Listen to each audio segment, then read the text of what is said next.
আপনি যদি আরেকজনকে শ্রদ্ধা না করেন, আপনাকে জাতি শ্রদ্ধা করবে না। শ্রদ্ধা করা শিখুন, জালেম হওয়া শিখেন না। মক্কার ইমাম আব্দুর রহমান সুদাইস, তিনি দুবাইয়ের অনুষ্ঠানে বসে আছেন, তিনি বক্তব্য রাখলেন। তার বক্তব্যে একজনও ইসলাম কবুল করলেন না।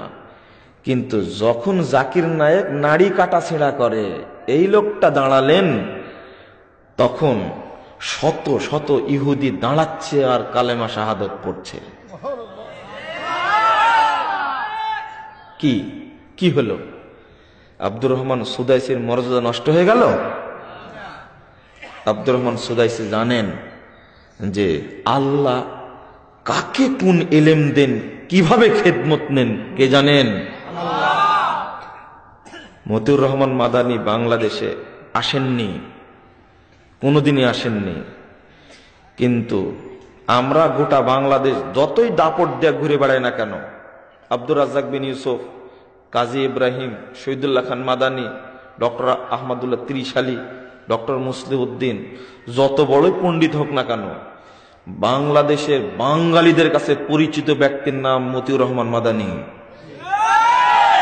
স্বীকার করতেই হবে, হিংসা করে 5 পয়সা দাম নাই। ওই দাম মামে বসে থেকে বক্তব্য দেয়, ঘরের মধ্যে বসে থেকে মাইকের সাথে বক্তব্য দেয়। এটার কারণে তার খেদমতটা আল্লাহ এমন ভাবে কবুল করেছেন। আল্লাহ আকবার। আমি ভাবি, বাংলাদেশে আসে না, টেকনাফ থেকে তেতুলা পর্যন্ত যেখানে যাই সেখানে লোকটা বলে, আমি প্রথম মতিউর রহমান মাদানীর বক্তব্য শুনে পরিবর্তন হয়েছি।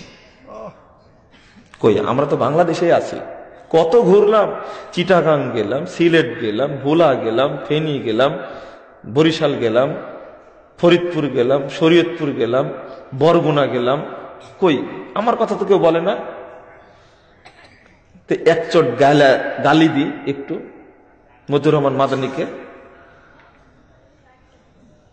কি কবুলিয়াত চিনেন না আপনি? এত হিংসা কেন?